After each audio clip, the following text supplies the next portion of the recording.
Hello दोस्तों, मैं आपका दोस्त BM राणा। आज आपके लिए लेकर आ रहा हूँ रेगुलेटिंग एक्ट के विषय में कि क्या था रेगुलेटिंग एक्ट। उससे पहले मेरा आपसे निवेदन है कि कृपया मेरे वीडियो को लाइक, शेयर, कमेंट और चैनल को सब्सक्राइब करें। तो आइए शुरू करते हैं रेगुलेटिंग एक्ट के विषय में, क्योंकि ये बहुत महत्वपूर्ण है हमारे संविधान के विकास के लिए। सर्वप्रथम रेगुलेटिंग एक्ट से ही शुरुआत होती है हमारे संविधान के विकास की।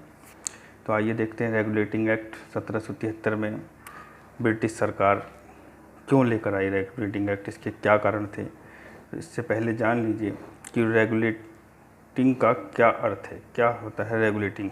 आप सभी जानते होंगे कि रेगुलेटिंग का अर्थ है किसी कार्य को व्यवस्था करना या नियम द्वारा नियंत्रित करना। किसी कार्य को या चीज़ को की व्यवस्था बनाना या नियम द्वारा उसको संचालित करना। तो कंपनी के कार्य की व्यवस्था बनाना, उनको एक नियम से चलाना के लिए रेगुलेटिंग एक्ट आया। और इसके आने के क्या कारण थे, तो सबसे बड़ा कारण तो था कि भारतीयों की हार। इसी के पीछे सारे कारण हैं कि बक्सर के युद्ध में, जो बक्सर का युद्ध हुआ था 23 अक्टूबर 1764 को, उसमें भारतीयों की हार हो गई थी। और भारतीयों की हार का मतलब है क्योंकि अंग्रेज़ों के विरुद्ध उस समय बक्सर के युद्ध में मुग़ल सम्राट शाह आलम द्वितीय, जो कि मुग़ल सम्राट तो उस समय दिल्ली के सिंहासन पर विराजमान थे, और अवध के नवाब शुजाउद्दौला और बंगाल के नवाब था मीर कासिम, ये तीनों ने मिलकर एक संघ बना लिया था अंग्रेज़ों के विरुद्ध। तो उन अंग्रेज़ों की मनमानी रोकने के लिए और इनसे युद्ध किया और तीनों की हार हो गई। तो सबसे बड़ा कारण तो यही था, क्योंकि अब अंग्रेज़ों की मनमानी हो गई।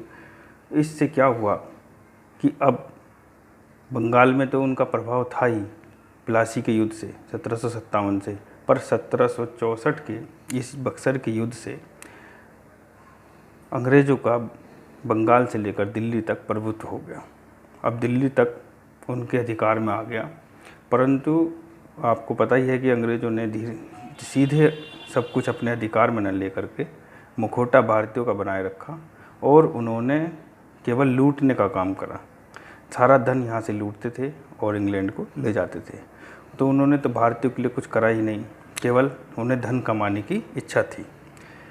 तो पहला कारण तो ये हो गया। दूसरा कारण, जो 12 अगस्त जब युद्ध में हार गए, तो 12 अगस्त 1765 के फरमान द्वारा मुग़ल सम्राट से अंग्रेज़ों ने बंगाल, बिहार, उड़ीसा की दीवानी प्राप्त कर ली। अब दीवानी क्या होता है कि दीवानी के जो कार्य होते हैं, राजस्व की प्राप्ति, कर की प्राप्ति, ये दीवानी का कार्य होता है। तो इसमें ये दीवानी इन्होंने प्राप्त कर ली। अब इस दीवानी को प्राप्त करने के लिए अब जो सारा टैक्स वगैरह था अंग्रेज़ वसूल रहे थे, तो अंग्रेज़ों ने क्या करा, डायरेक्ट खुद न वसूल करके उप दीवान रख लिए। बंगाल के लिए मोहम्मद रजा खां और बिहार के लिए राजा सिताब राय को नियुक्त किया गया। मुखौटा मुग़ल सम्राट का बनाए रखा, परंतु जो टैक्स की उगाही कर रहे थे वो मोहम्मद रजा खां और राजा सिताब राय कर रहे थे। इसका परिणाम क्या हुआ, अब पीछे छुपकर उप दीवान जो थे वो टैक्स की उगाही कर रहे थे। इसका परिणाम ये हुआ कि अधिक से अधिक कर की उगाही की गई और व्यापारी को कम से कम पैसा दिया गया और अधिक से अधिक माल लिया गया। तो यहाँ इन्होंने कंपनी का दीवानी से प्राप्त आएगा गलत आकलन। क्या आकलन था कि कंपनी ने यह आकलन लगाया कि बंगाल, बिहार, उड़ीसा से जो हम दीवानी टैक्स वसूल करें, राजस्व वसूल करेंगे, कर वसूल करेंगे भूमि से, वो लगभग 40 लाख पाउंड के आसपास होगी। ये एक आकलन लगाया गया और यह आकलन लगाया गया। इसी समय में ब्रिटिश संसद में, इंग्लैंड में भी ये मांग होने लगी कि क्यों ना जो कंपनी के जो अधिकार क्षेत्र में राज्य हैं उन्हें ब्रिटिश सरकार अपने अंडर में ले ले। तो ये भनक कंपनी को भी लग गई और उधर उन्हें भी, ब्रिटिश सरकार को इंग्लैंड में, कि कंपनी बहुत बड़ा मुनाफा कमा रही है। उन्हें भी दिखाई दे रहा था इंग्लैंड में कि जो भी अधिकारी हैं बहुत मोटी रकम ले लेकर इंग्लैंड लौट रहे हैं। तो कंपनी के जो ये वहाँ अधिकारी भी इस बात को जानते थे कि अब ब्रिटिश सरकार हो सकता है कि हमारे राज्य को अपने अधिकार में ले ले। परंतु ब्रिटिश कंपनी के अधिकारियों ने एक बहुत बड़ी चाल चली और ब्रिटिश सरकार को ही इस लूट में शामिल कर लिया। अब वो कैसे कर लिया कि इन्होंने कहा ब्रिटिश सरकार से कि हम 4 लाख पाउंड वार्षिक आपको देंगे और आप हमें अपने हिसाब से कंपनी का कार्य चलाने दीजिए। तो ब्रिटिश सरकार राजी हो गई और 4 लाख पाउंड वार्षिक ब्रिटिश सरकार को दिया जाने लगा। अब यहाँ पे जो कंपनी के भागीदार थे, डायरेक्टर्स थे, उनका भी शेयर डबल कर दिया गया। यहाँ 6.25% शेयर को 12.5% कर दिया गया। तो वो भी खुश हो गए, सारे डायरेक्टर्स खुश, ब्रिटिश सरकार के अधिकारी खुश, कंपनी अपने मनमानी से, जो यहाँ पे इंडिया में अधिकारी थे वो लूट कर रहे थे अपने मनमानी तरीके से। अब ब्रिटिश सरकार भी लूट में शामिल हो गई।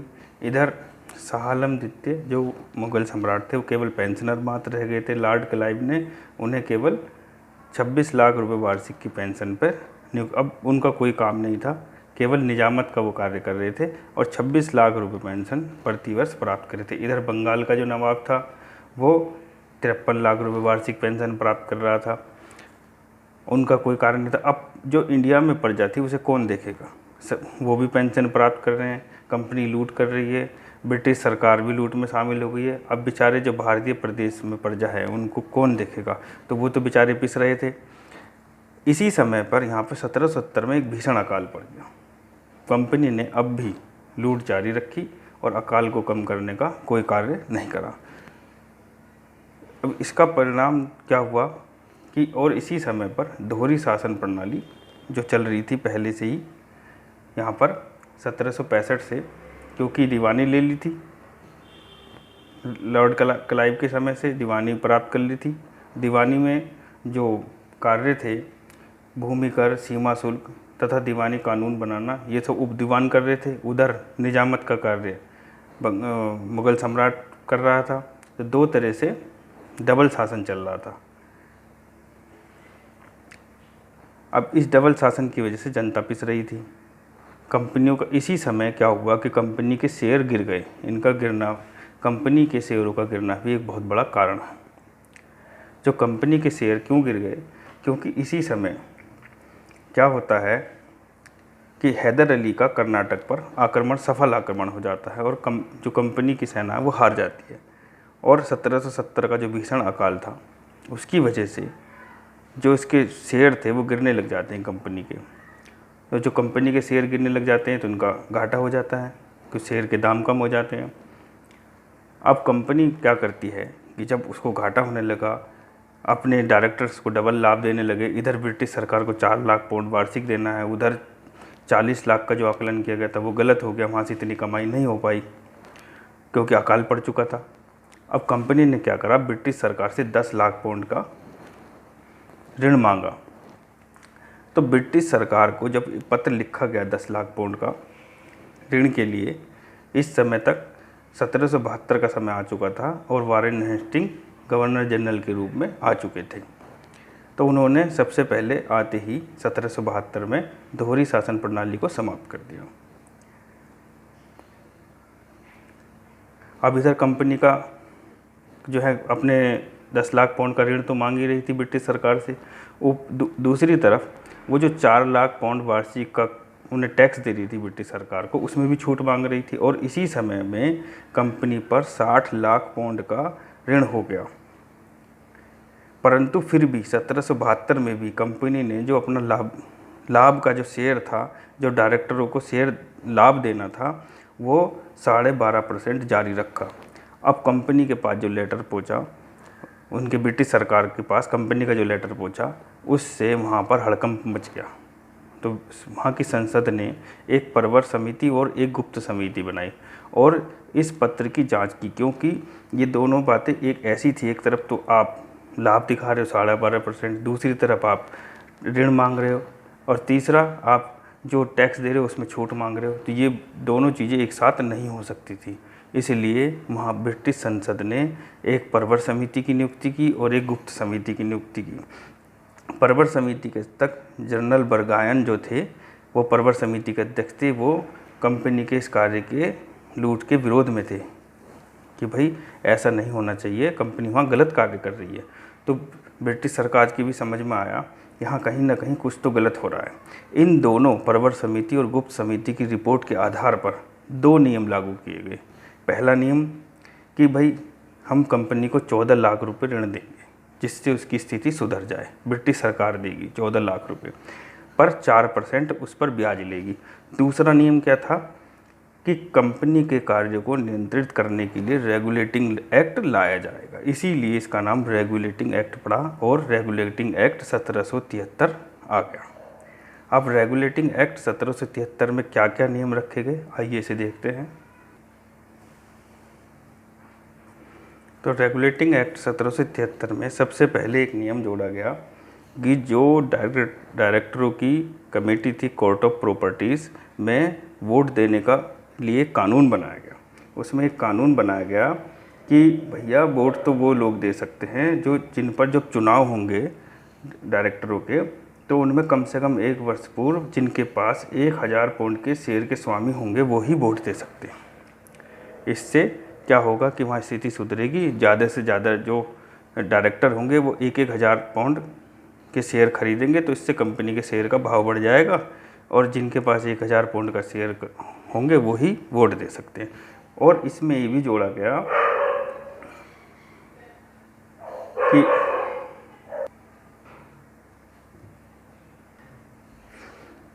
भैया वोट देने का अधिकार उन्हें ही होगा जिन पर 1000 पाउंड के शेयर होंगे। दूसरा कि भैया जो कोर्ट ऑफ डायरेक्टर्स की जो चुनाव होगा उसमें ये जो डायरेक्टर चुने जाएंगे वो 4 वर्ष के लिए चुने जाएंगे और 24 डायरेक्टरों की एक कमेटी बना दी गई और इसमें ये रखा गया कि भाई हर वर्ष 25% डायरेक्टर अवकाश ग्रहण करेंगे, यानी चौथाई हर वर्ष जो है 1/4 डायरेक्टर रिटायर हो जाएंगे, नए आएंगे, क्योंकि तभी तो उनके शेयर बिकेंगे, फिर नए भी फिर 1000 के शेयर खरीदेगा।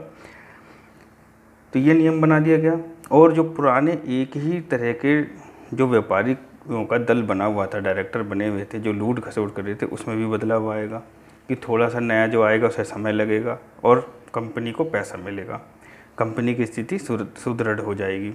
दूसरा, तथा डायरेक्टरों के वित्त विभाग के सामने एक नियम और रख दिया कि जो डायरेक्टर थे उन्हें वित्त विभाग के सामने भारत प्रशासन तथा राजस्व संबंधी और राज सचिव सेक्रेटरी ऑफ स्टेट के सम्मुख सैनिक और असैनिक प्रशासन संबंधी सभी पत्र व्यवहार रखने पड़ेंगे।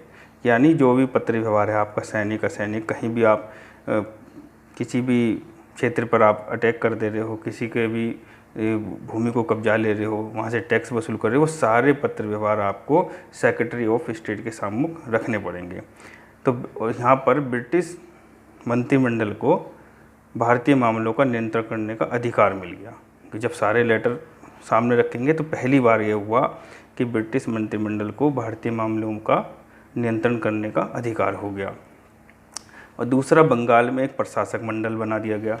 इसमें क्या होगा, प्रशासक मंडल में एक गवर्नर जनरल को अध्यक्ष बना दिया गया और गवर्नर जनरल कौन थे, वारेन हेस्टिंग, और उनके साथ में 4 व्यक्तियों की एक परिषद नियुक्त कर दी गई और उसमें निर्णय ये होगा कि बहुमत से होगा। वो 4 व्यक्ति थे, फिलिप फ्रांसिस, क्लेवरिंग, मॉनसन और बारवेल। परंतु यहाँ भी दिक्कत हो गई क्योंकि अब निर्णय बहुमत से होने लगा, तो जो अध्यक्ष थे वारेन हेस्टिंग वो परिषद के दबाव में आने लगे।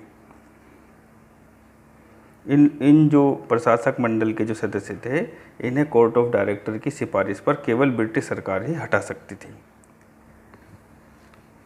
अब और दूसरा हुआ सर्वोच्च न्यायालय की व्यवस्था कि एक सर्वोच्च न्यायालय बना दिया गया जिसमें